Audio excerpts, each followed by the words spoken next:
Buenas tardes a todos, bienvenidos al otro evento virtual de la Fundación FAES. Hoy vamos a hablar de América Latina y la crisis de coronavirus. Hablaremos de la gestión y las posibles consecuencias de esta pandemia en la región. Y para ello, la verdad que tengo un enorme placer y un gran honor de presentaros un invitado de lujo, al señor Asdrúbal Aguiar Aranguren, que es muchas cosas. Es secretario general de la Iniciativa Democrática de España y las Américas, conocida como IDEA, es abogado, es catedrático, académico, escritor, ha ocupado muchos puestos importantes en varios ministerios en Venezuela entre 1979 y 1999 y actualmente reside en Miami, donde dirige la cátedra Mezerjane del Miami-Dade College. Bienvenido, señor Aguiar, y muchas gracias por aceptar nuestra invitación a participar en este evento. Muchas gracias, antes que todo, a la Fundación y a ustedes por la invitación que me han cursado. Y yo con gran gusto estoy dispuesto a poder atender no solo a las preguntas que usted pueda formularme con relación a este tema bastante complejo, bastante álgido, y acerca del cual apenas estamos haciendo en este momento aproximaciones, a ver si es posible extraer algunas conclusiones que nos sirvan de enseñanza para los días De posteriores. acuerdo, yo he preparado algunas preguntas, pero nuestro público puede, y por favor, que plantea todas las preguntas que quiera por el chat. Como saben ustedes, los que nos siguen y nos oyen, no tienen posibilidad de hablar por el micrófono porque son muchos, pero sí, por favor, escribid vuestras preguntas. Bueno, yo creo que antes de hablar de América Latina y de la crisis de coronavirus y posibles consecuencias de la pandemia en la región, yo le pediría que nos explique cuál es la misión principal y a qué se dedica exactamente la Iniciativa Democrática de España y las Américas, IDEA, porque porque IDEA hace poco ha publicado una importante declaración de los ex jefes de Estado y Gobierno, y es una declaración donde estos señores explican y expresan su preocupación por la falta de transparencia y la ausencia de información sobre la crisis de coronavirus, específicamente en 3 países, en Cuba, Nicaragua y Venezuela. Así que en su primera intervención, por favor, explíquenos cuál es la misión de IDEA y si puede centrarse un poco más en esta declaración y explicarnos por qué de la declaración y cuál es la situación real en estos países. Mire, ciertamente hace aproximadamente unos 5 años atrás, preocupado un grupo de expresidentes y también el editor de Diario Las Américas, Nelson Mezerjane, por la deriva que estaba tomando la situación venezolana, que avanzaba a una situación mucho peor que la que puede reflejar o revelar una dictadura dentro de la región. Decidieron asumir la responsabilidad de tener que llevar su opinión pública a nivel regional y a nivel global para tratar de ver cómo se podía ayudar a un desenlace más favorable de una situación que cada día se agravaba más. Así que al final se reunieron un número aproximado de 40 expresidentes, algunos de ellos, por cierto, fallecidos, como Belisario Betancur de Colombia o el presidente Calderón de El Salvador, y han ampliado su radio de acción hacia la totalidad de América Latina, hacia la totalidad de Iberoamérica, tratando en lo posible de ayudar a que en donde se ha perdido la democracia pueda restablecerse, en donde la democracia está débil, tratar de contribuir a promover su fortalecimiento, y en donde la democracia está estable, tratar de acompañarla y apoyarla y respaldarla en lo posible. Pero respondía también a otra realidad, y es que la crisis que ha vivido la experiencia democrática en la región, en donde tenemos fundamentalmente democracias deficientes o regímenes híbridos y regímenes autoritarios, reclamaba en cierta forma que quienes han tenido ya una experiencia de gobierno han asumido la experiencia de la democracia, inclusive respetando el criterio o el principio fundamental de la alternabilidad, contribuyesen con su experiencia a tratar de orientar y ayudar a la región en un momento bastante convulso y de muy poco pensamiento, por cierto. Entonces, en esta circunstancia, está claro que IDEA se dedica a una labor y tiene una misión muy, muy importante en la región de América Latina, pero la declaración que se ha publicado hace poco tiempo específicamente se centra en la situación de Cuba, Nicaragua y Venezuela y las consecuencias de esta pandemia de la que realmente apenas sabemos algo. Entonces, ¿usted sabe algo más de lo, Sí, no, no, de no. lo que nos llega aquí? Debo decirle en honor a la transparencia que nos llegó una preocupación que nos elevase el presidente Enrique Bolaños, porque 600 médicos habían emanado un comunicado de alarma con relación a la situación de Nicaragua. Yo, a propósito de esto, estuve revisando algunos de los cuadros estadísticos que se manejan en la región y me encontré con unos detalles realmente admirables. En el caso de Cuba, de Venezuela, en el caso de Nicaragua, comparadas sus realidades con el resto de la región, revelaban ciertamente una ausencia de transparencia, una falta de información acerca de la data gruesa, la data real y sólida con relación al coronavirus. En segundo lugar, con establecimientos sanitarios realmente deplorables. En el caso de Cuba, uno advertía con cierto escándalo que enviaban médicos a Europa cuando en realidad tienen una situación muy grave en el orden interno para poder atender a su propia población, y que se ha usado también la pandemia en el caso de Nicaragua, Cuba y Venezuela como un mecanismo de represión política. Esto requería de una alerta. Ciertamente que algunos de los expresidentes expresaban su preocupación con relación a la situación de los otros países. Y al final lo que hemos hecho es una apelación fundamentalmente a la Organización de los Estados Americanos, a la Oficina Interamericana de la Salud y a la Comisión Interamericana de Derechos Humanos para que prestasen sus buenos oficios en modo tal de ayudar a las poblaciones fundamentalmente a superar esta circunstancia de la mejor manera posible, sobre todo constatando que la presencia multilateral para enfrentar el COVID-19 ha sido realmente muy deplorable en la experiencia que hemos visto en el curso de las últimas semanas. La transparencia en la información, sin duda alguna, es una de las principales señales de una sociedad democrática y está claro, incluso en los estados donde la democracia está mucho más desarrollada. Bueno, en Cuba, Nicaragua y Venezuela no hay democracia, pero lo que quiero decir que en los países democráticos incluso a veces falta esta transparencia en la información. Por lo tanto, seguro que es una dimensión y una de las más importantes de las sociedades libres. Eh, Antes de la pandemia de coronavirus, América Latina ha sido escenario de una enorme inestabilidad política y económica, no como un conjunto no hablo solo de la región como un conjunto.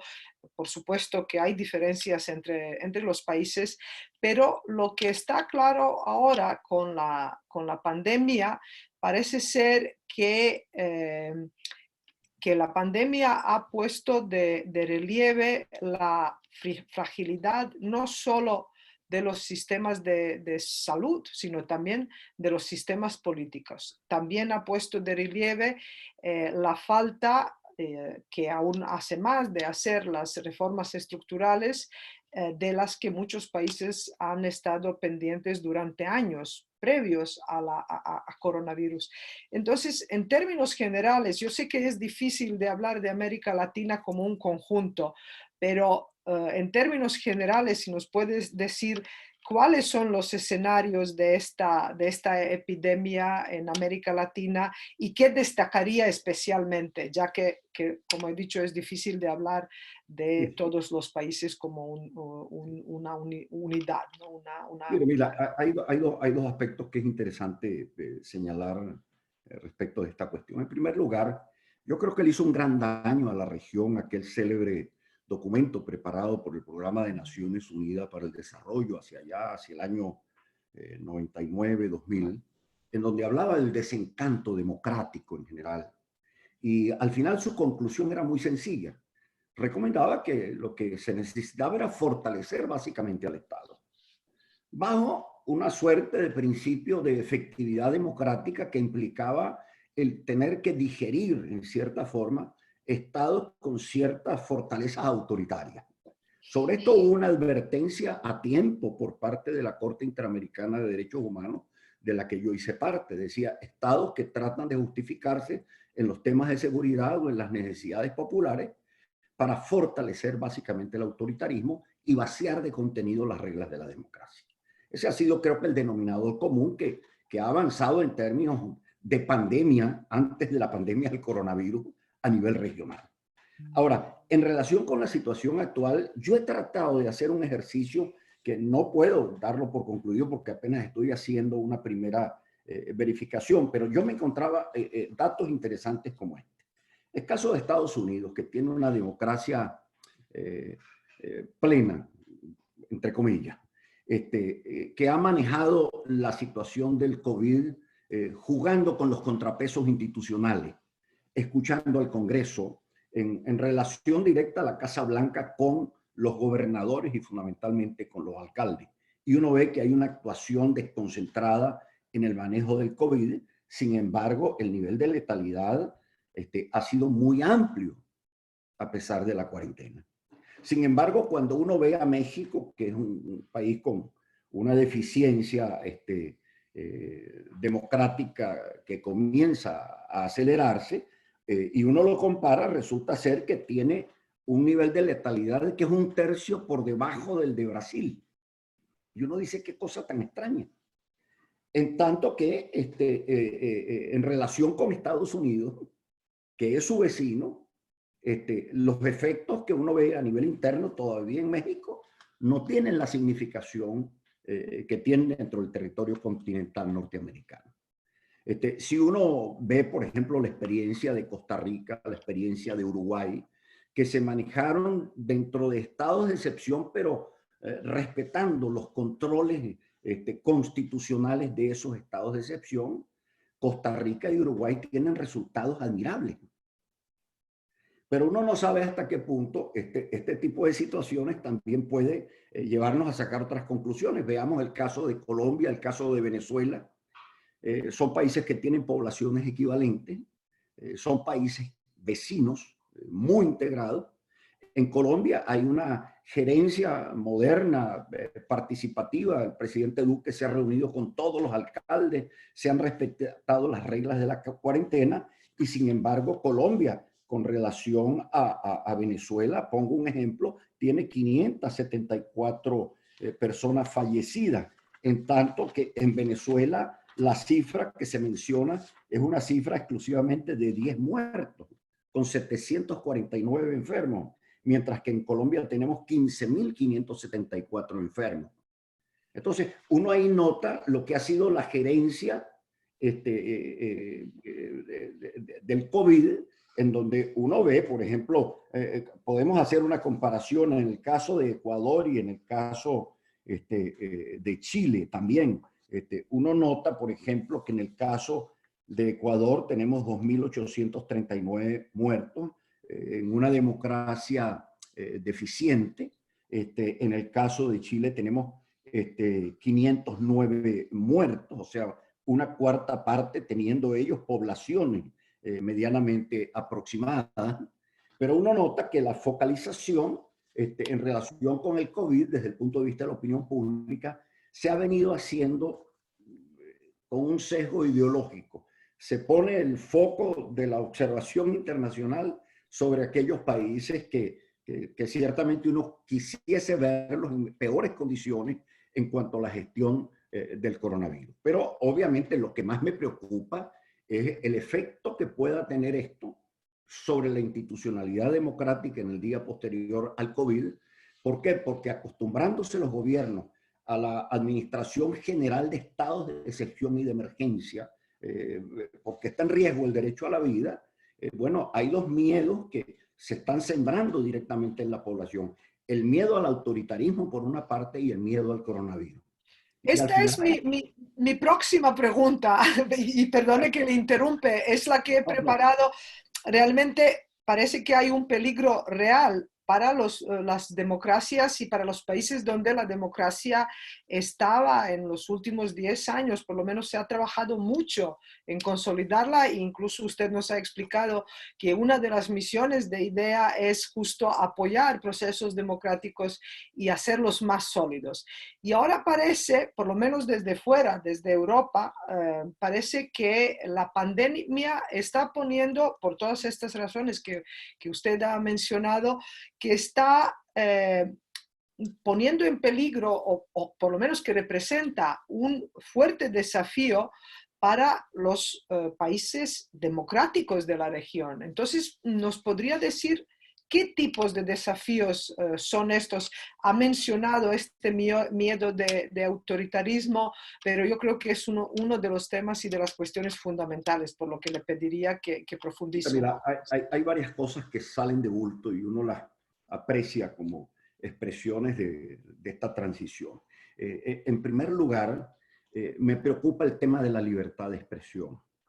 ¿Por qué razón? Porque en medio de realidades que están funcionando en paralelo a la gente enclaustrada en sus pequeños nichos platónicos, mirándose sus propias sombras, el mundo está funcionando a través del mundo esencialmente digital, a través de las redes. Y uno realmente se queda pasmado con la sobreinformación y la confusión informativa que hay en relación con el tema de la pandemia. En segundo lugar, uno nota que hay una suerte de monopolio informativo que han venido ejerciendo de manera bastante rigurosa un número muy importante de los gobiernos en la región, lo cual obviamente incide necesariamente en que tratan los gobiernos muchas veces de suministrar la información de acuerdo con las circunstancias de oportunidad política, lo cual resulta absolutamente delicado. Hay un segundo elemento que realmente debe llamar a preocupación, que es la pandemia de la corrupción, que se ha puesto sobre la mesa como consecuencia de un hecho tan desdoroso y tan doloroso como el de la pandemia del coronavirus. Y ciertamente ha sido un elemento que ciertamente no, debe comenzar a preocuparnos. Pero creo que el elemento central está en diagnosticar lo siguiente. Al final, ¿cómo se han comportado los gobiernos? Sobre la base del ensayo y el error. ¿En qué caso se ha logrado realmente contener la pandemia? Cuando los gobiernos han permitido que los niveles medios y bajos de la organización del poder hayan podido actuar en sus respectivas comunidades municipales o regionales o provinciales.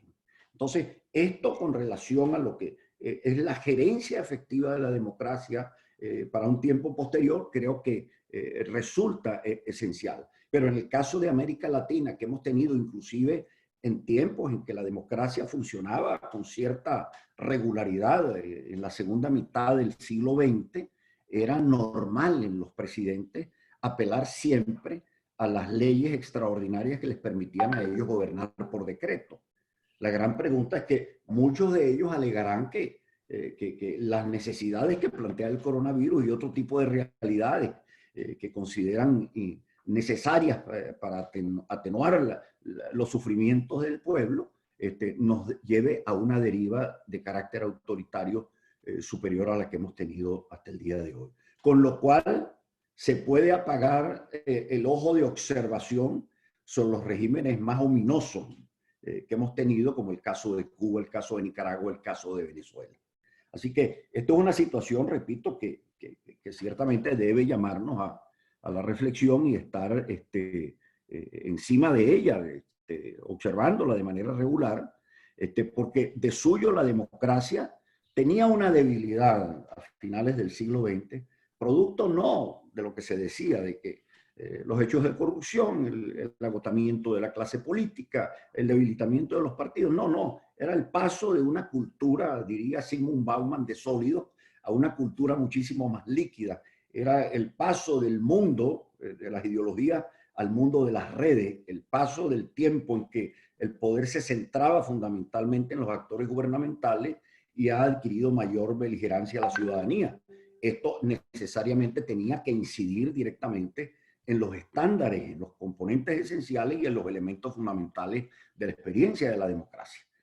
Fíjese que estamos en este momento debatiendo todavía en América Latina el tema de la reelección. Acaba de llevar idea, por cierto, una opinión consultiva a la Corte Interamericana, porque se ha llegado al extremo de que muchos de los gobernantes de la región, que tienen la responsabilidad de velar por la libertad de expresión de sus poblaciones, ellos ahora cuando ofenden o maltratan a la población o a los medios de comunicación, a los periodistas, dicen que es que ellos tienen libertad de expresión también como gobernantes. O cuando van a encontrarse con la finalización de sus propios mandatos, aducen que la reelección es un derecho humano. Entonces, dentro de este cuadro de distorsiones que veníamos arrastrando hasta el tiempo previo al coronavirus, imagínese usted ahora con gobiernos que están comenzando a disfrutar de las mieles del ejercicio del poder a través de estados de emergencia y sin controles constitucionales adecuados. Que los hemos visto que han funcionado, sí debo decirlo, en el caso de Colombia, los parlamentos están funcionando inclusive de manera virtual, en el caso de Uruguay, en el caso de Costa Rica. Pongo estos ejemplos porque son los que están allí más de bulto con relación a los que he mencionado, el caso de Venezuela, Nicaragua o el caso de Cuba, ¿no? Sí. Bueno, hubo pandemias antes de la pandemia de coronavirus, hubo pandemia de corrupción, hubo pandemia de los regímenes autoritarios y ahora lo que nos puede tranquilizar es que existe una institución como IDEA que se ocupa de hacer un seguimiento y de no perder de vista todo lo que ocurre allí. No debe solo ser IDEA que se ocupe de ello, pero es muy bueno que exista esta institución y que puede sobre todo, digamos, mantener una lupa y un continuo seguimiento de los acontecimientos de los países de América Latina. Yo para acabar mi cuestionario que he preparado y para dar luego palabra a nuestro público, quiero acabar, si es posible, con un tono por lo menos un poco optimista, ¿no? Y he elegido las palabras de Pablo Neruda, que dijo que a América Latina le gusta mucho la palabra esperanza. Nos complace que nos llamen continente de la esperanza. En realidad, esta esperanza es algo así como el cielo prometido, una promesa de pago cuyo cumplimiento se aplaza. Vendrá un día que se cumplirá, que ya no dejaremos de aplazar, digamos, el cumplimiento de la esperanza en los países de América Latina y sobre todo, ¿qué es lo que necesita ahora mismo América Latina, según su opinión, para convivir con el virus? Yo creo que esto hay que marcar muy bien el sentido porque mucha gente habla qué va a pasar después de la crisis de coronavirus. Yo creo que todavía tendremos que convivir con la pandemia y en este sentido, ¿qué necesita América Latina y qué podemos hacer desde España para ayudar a América Latina? Mira, en primer lugar, yo con todo respeto por Pablo Neruda, siempre he censurado esa referencia permanente a América Latina como el continente de la esperanza. Porque esto en el fondo es una reedición de un peso histórico que no hemos logrado quitarnos de encima y que se resume en el mito del Dorado. Y el mito del Dorado, en cierta forma, es lo que le dio paso al César democrático o al gendarme necesario. Y todavía en pleno siglo XXI, aún más con estos estados de excepción, las poblaciones entonces buscando a traficantes de ilusiones para resolver sus problemas fundamentales. Entonces yo creo que el gran desafío está justamente en hacerle ver a las poblaciones que en la medida en que ellos asuman directamente sus responsabilidades individuales, o sea, asumir derechos con deberes,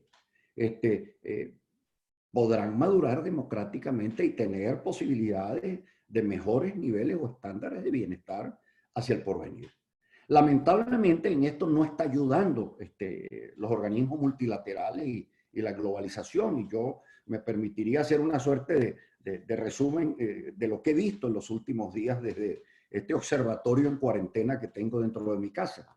Por una parte, en pleno coronavirus hay un grito desde Naciones Unidas que lo acompaña el Estado de la Ciudad del Vaticano, en donde dice hay un grito de la naturaleza ahora se muestra exuberante, tanto que los animales se están yendo a las calles, recordándole a la gente lo mal que se ha comportado con la naturaleza.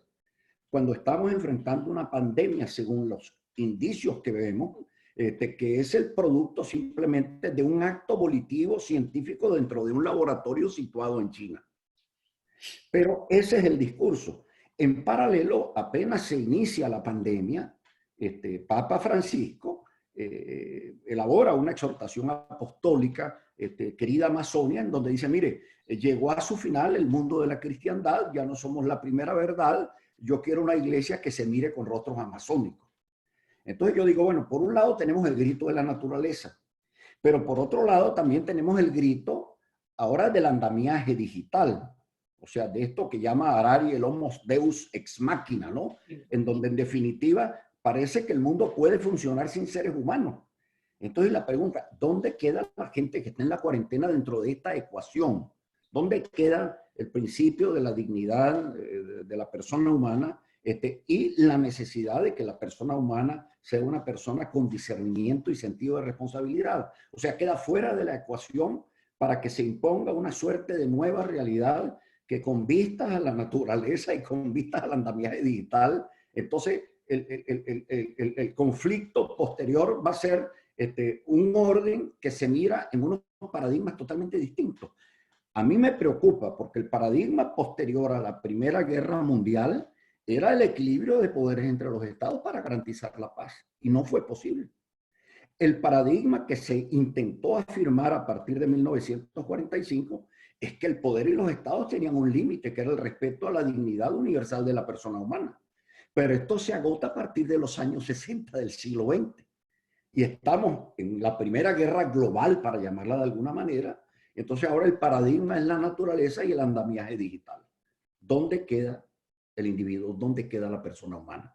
Creo que es la gran, porque es cierto que en este momento ha readquirido un peso admirable el derecho a la vida en una realidad previa en donde pretendíamos disponer de la vida a nuestro arbitrio, no solo al crearla, no solo al liquidarla cuando se consideraba inútil, sino inclusive desde los momentos mismos de su inicio. Hoy en día todos descubrimos la importancia del derecho a la vida. Pero de allí me preocupa que sobre la base de los dos temores que se han generado, el temor al autoritarismo necesario para sortear la pandemia y el temor a la pandemia que nos lleva a la salvaguarda del derecho a la vida, estemos en el tiempo posterior creando regímenes de carácter medieval, totalmente autoritarios, para tratar de superar esta difícil circunstancia en el día posterior, ¿no? Claro, y sobre todo yo creo que tanto en los países de América Latina como en todos los demás, autócratas quieren presentar este falso dilema como fundamental entre seguridad y salud o entre seguridad y libertad. Y digo falso dilema porque un Estado democrático tiene que garantizar y garantiza habitualmente, es su labor principal, tanto la seguridad como la libertad o salud. Y este es objetivo de todo, debe ser objetivo y debe ser la principal misión de todos los estados democráticos que forman parte de orden liberal. Mientras nuestro público... Me permitiría Sí, sí, simplemente sí, claro. agregar en 30 segundos un detalle Sí, sí. que tiene que ver básicamente con la evaluación que hacemos continuamente sobre la experiencia democrática. Y hay dos paradojas que están ocurriendo. Por una parte, los regímenes autoritarios argumentan que ellos realizan elecciones casi todos los días. Estamos viendo que están muriendo las elecciones, están muriendo las democracias a fuerza de elecciones, lo que resulta una paradoja, porque en definitiva la democracia nace básicamente como un hecho eleccionario. Pero por el otro lado, se está operando una inflación en materia de derechos, que ahora todo se transforma en derecho humano frente a sociedades incapaces de poder garantizar los derechos más básicos y elementales que tiene la propia sociedad. Hoy en día lo vemos con el derecho a la vida. En los ordenamientos constitucionales de la región se sienten realmente contentos de tener inscritos más derechos que los que están en la sumatoria de todos los tratados y acuerdos internacionales en materia de derechos humanos. Pero resulta que cuando se nos presenta el primero de todos esos derechos, que es el derecho a la vida, nos revelamos absolutamente incompetentes e impotentes desde los andamiajes internacionales hasta los propios andamiajes políticos a nivel estatal, ¿no? Bueno, mientras nuestro público se anima a escribirnos alguna pregunta, yo tengo otras más. Bueno, aquí ya hay una, pero de Juan Carlos Esquivel, que pregunta cuál es la perspectiva que se tiene de México como uno de los países de referencia de la región después del COVID-19 y las políticas que trata de realizar el presidente López Obrador. Mire, yo no quisiera hacer un juicio de valor sobre el presidente López Obrador. Simplemente creo que la propia opinión pública ha visto la forma de comportamiento bastante laxo que ha tenido y en ciertos momentos causando hilaridad en cuanto al manejo de la pandemia del coronavirus. Pero yo señalaba hace poco que resultaba paradójico que estando México en vecindad con los Estados Unidos, una democracia plena y fuerte, con todos los conflictos y deliberaciones que se generan en el orden interno, cuando muestra su data como producto de la pandemia, es una data que no hace una relación absolutamente clara. México ciertamente es un estado de carácter federal, nadie lo pone en duda, pero es el reflejo también de una situación que se ha hecho extensiva al resto de la región, que es que viene el proceso de parcelamiento territorial y en donde comienzan a ocupar los espacios dentro de la región estructuras criminales organizadas de carácter transnacional, que ponen ciertamente en tela de juicio la capacidad de nuestro viejo Estado para ejercer en plenitud sus potestades soberanas sobre el territorio. O sea, territorios que comienzan a ser canibalizados por las organizaciones criminales, eso implica o es el anticipo ciertamente no de la muerte de la democracia, sino del agotamiento de la misma experiencia del Estado. Y en el caso de México es preocupante, ¿por qué? Porque ciertamente se trata de uno de los países más representativos de la región, con 122 millones de habitantes, o sea, ciertamente la mitad de lo de Brasil y un tercio de lo de Estados Unidos, pero ubicado dentro de las realidades continentales más importantes en la región. Yo creo que está claro por ahora que los organismos, las instituciones multilaterales con las que hemos contado desde el final de la Segunda Guerra Mundial hasta la actualidad, como Naciones Unidas o por ejemplo, la Organización Mundial de Salud, sobre todo, ¿no? que se le reprocha su actitud demasiado benévola con China. Quiero decir que las instituciones multilaterales han fracasado, por lo menos en comienzo, de la gestión de la crisis de coronavirus. Y además estas mismas instituciones han estado en la crisis antes de esta pandemia. Por lo tanto, yo creo que está claro que tendremos que reinventar de alguna manera el multilateralismo, que tenemos que reinventar el modelo de cooperación y de coordinación entre los estados, sobre todo porque creo que también está claro que si queremos acabar con esta crisis y con vacuna o sin vacuna para luchar contra el virus, necesitamos una cooperación internacional fuerte. Entonces, mi pregunta es, en su opinión, ¿existe tal voluntad entre los países de América Latina? ¿Sería posible que los países de América Latina, todos o por lo menos algunos, cooperan en este nuevo modelo de multilateralismo y acaso cuál sería mayor interés de ellos para crearlo y qué es lo más importante para ellos Mira, en este nuevo. el tema es muy complejo, Mila. Comenzaría por decir lo siguiente para que pedagógicamente nos pueda entender nuestra audiencia. La organización del poder, históricamente, tuvo como base el territorio. Y por eso, bueno, las expansiones imperiales, la ampliación de los estados, la fractura de los estados, inclusive hasta finales del siglo XX. Pero resulta que cuando se cae el muro de Berlín en el año de 1989, no es que se agota una experiencia de socialismo real que nos envaneció a quienes hemos sido defensores de la democracia, creyendo que eso no nos tocaría a nosotros y que, por el contrario, nos beneficiaríamos del tiempo posterior. Es que en ese instante nace también la sociedad de la información y justamente la organización del mundo dentro de una realidad que es distinta a aquella del espacio y del tiempo dentro del cual se organizaban los estados. Ahora estamos dentro de realidades virtuales que juegan a la instantaneidad y que rompen las bases de la organización política tradicional. Entonces, los estados, yo lo digo figurativamente en un libro mío que se publicó en México, La democracia del siglo XXI y el final de los estados. Obviamente uno no puede decir esto de manera categórica porque las realidades de antes se mantienen mientras las realidades posteriores toman cuerpo. Pero lo cierto es que los estados comenzaron a declinar de una manera acelerada y sus correas de transmisión, como son los partidos políticos, también, como consecuencia justamente del paso de una realidad material, temporal y espacial a una realidad de virtualidad y de instantaneidad. El valor del uso pasa a ser el valor instantáneo dentro de estas cuestiones. Entonces, las organizaciones multilaterales son el reflejo de lo que son los mismos estados. Si los estados están sufriendo ese trauma como consecuencia de la ruptura epistemológica, bueno, las organizaciones multilaterales están allí como las compañías anónimas inútiles cuyos estatutos se guardan en unos anaqueles y conservan algunos empleados. Entonces han sido cooptadas básicamente por actores ideológicos que no tienen capacidad más allá que la de crear narrativas que intentan situar sobre las autopistas de la información. Pero ciertamente son organizaciones multilaterales que también han tenido este defecto y por eso la reacción actual es totalmente ineficaz, ineficiente.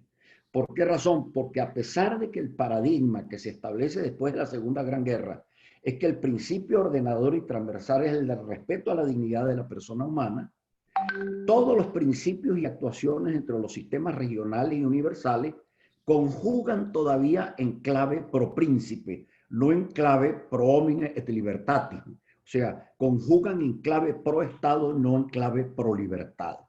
Entonces, aquí obviamente no se trataría de regresar a 1945, pero sí ciertamente creo que el gran planteamiento, y por eso yo decía, en este momento en que los paradigmas centrales son el respeto a la naturaleza, la importancia del andamiaje digital y tecnológico, bueno, señores, ¿dónde queda la persona humana? ¿Dónde queda el individuo con sus libertades y con su capacidad de discernimiento? Creo que en la medida en que las organizaciones internacionales no logren entender que esto está por encima del choque o del cruce o del diálogo de civilizaciones, porque son los denominadores comunes mínimos, ciertamente no vamos a tener un multilateralismo eficaz y eficiente, que, como lo demuestra la pandemia del coronavirus, en donde el mundo multilateral ha estado totalmente ausente, salvo una que otra declaración, pero las realidades crudas y mudas han tenido que padecerlas los propios países con sus alcaldes, con sus gobernadores, con sus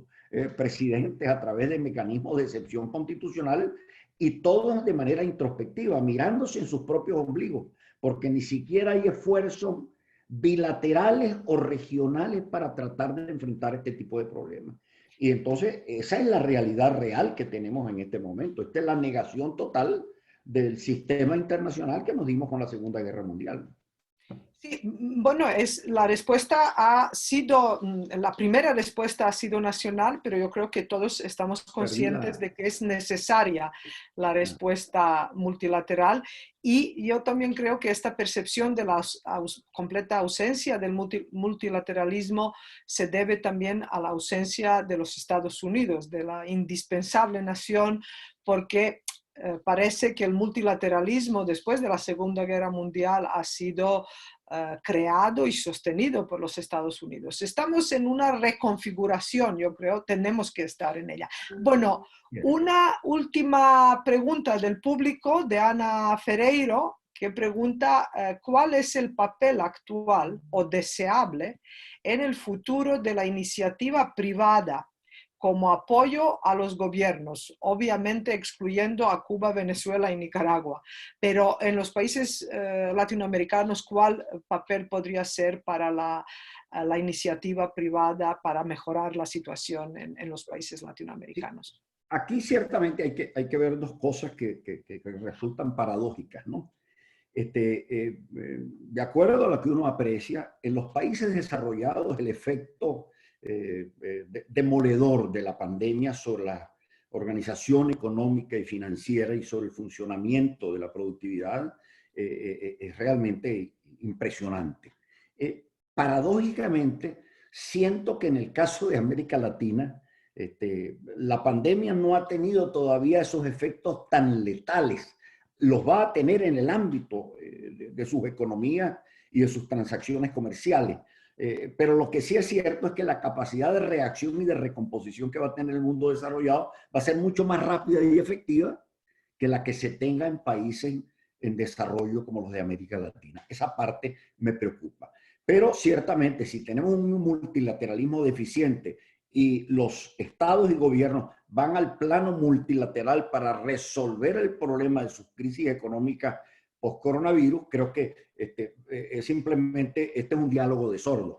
Tendrían que apelar necesariamente a los actores económicos privados, pero que ellos por sí solos no pueden si los propios gobiernos no abren las puertas para que ellos se sientan animados a darles todo el apoyo necesario que requieren para la recomposición de su actividad industrial, de su actividad comercial en el ámbito de las transacciones financieras.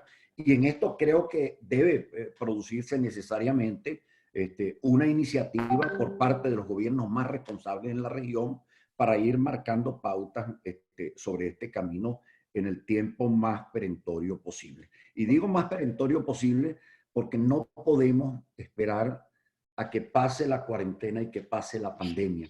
Porque en la medida en que muchos actores nos quedamos encerrados en nuestras cuarentenas con una vida introspectiva, hay actores políticos e ideológicos que se están moviendo aceleradamente para tratar de cuadrar sus piezas sobre el tablero de ajedrez, ¿no? Entonces es importante que estas iniciativas comiencen ya a movilizarse desde el momento, ¿no?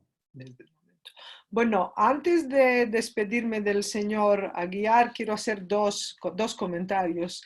El primero es que quiero agradecer especialmente y saludarle desde aquí al presidente Aznar, que sé que ha estado conectado a este evento virtual, y a mucha gente y muchas personalidades de América Latina. Por supuesto, quiero saludar a todos nuestros oyentes y agradecerles que una vez más, un jueves más, aquí están con nosotros.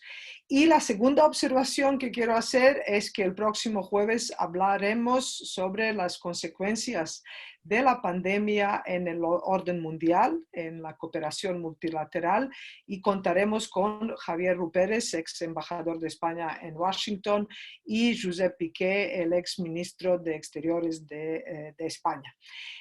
Señor Aguiar Aranguren, muchísimas gracias. Espero que esta no sea la última, ni mucho menos. Es que estamos aquí. Es mi primera vez que tengo el placer y honor de hablar con usted, pero espero que tengamos más encuentros. Muchísimas gracias por contarnos cómo está la situación en América Latina, y sin duda alguna es un tema con el que tenemos que seguir. Buenas tardes a todos y nos vemos el próximo jueves. Muchas gracias. Sí, sí. Gracias. Buenas tardes. Buenas tardes.